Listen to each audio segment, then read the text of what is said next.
శుభ సాయంత్రము.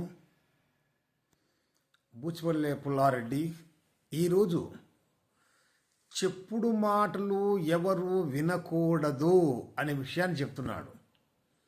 ఏమిటంటే బద్దిన కవి చెప్పాడు ఏమని, వినదగు ఎవ్వరు చెప్పినా వినినంతనే వేగపడక వివరింపదగున్, కని కల్ల నిజము తెలిసిన మనుజుడే పో నీతి పరుడు మహిళ సుమతి.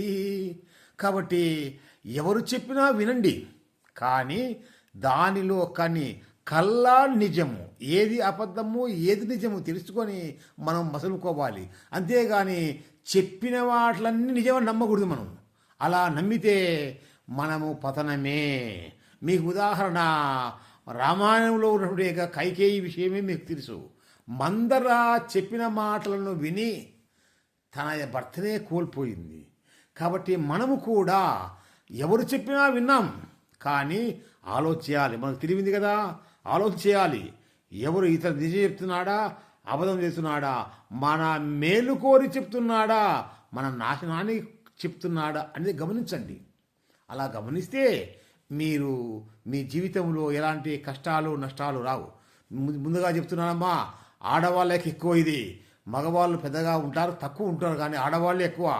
మీరు సంసారాల్లో చూడండి, అత్త కోడళ్ళతో గొడవలతో మీరు పక్కింటి వాళ్ళు పొరుగింటి వాళ్ళు వీళ్ళు లేనిపోయిన మాటలు చెప్పి అత్తగారికి చెప్తారు, ఇట్లా కోడలకు చెప్తారు, అత్తకు కోడలకు చెప్పి వాళ్ళిద్దరికీ కొట్లాట పెట్టి సంసారాలను విడదీస్తున్నారు, వారిని నాశనం చేస్తున్నారు. కాబట్టి అత్తగా ఉన్నటువంటి మీరు అమ్మగారు, కోడలుగా ఉన్నవో కోడల పిల్ల, మీరు జాగ్రత్తగా వినండి. ఎందుకంటే మీకు చెప్పే మాటలు మీకు చెప్పేటి వినండి. విన్న తర్వాత మా అత్త ఏమన్నది, నిజంగా అన్నాదా లేదా, ఒకవేళ అంటే ముఖాన్ని అడగండి. ముఖాన్ని ఏమత్తా ఇలా అన్నావంట, ఏమిటా అలా అన్నావని అడగండి. ఆమె సమాధానం చెప్తుంది.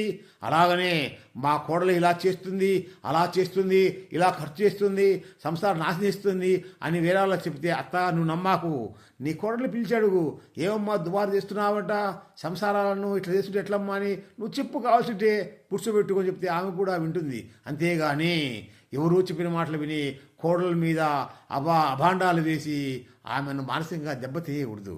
కాబట్టి అత్తగారు కోడళ్ళు జాగ్రత్తగా ఉండండి. మీ సంసారంలో భద్రముగా జాగ్రత్తగా బాగుగా ఉండాలంటే చెప్పుడు మాటలు వినకూడదు, చెప్పిన మాటలు వినండి. చెప్పుడు మాటలు వినకూడదు. అలా వింటే మీకే ఇబ్బందికరము, నాశనకరము. కాబట్టి జాగ్రత్త. ఎప్పుడైనా కానీ ఎవరు చెప్పినా వినండి, కానీ మంచి చెడ్డలను ఆలోచించి నిర్ణయం తీసుకోండి. జై హింద్.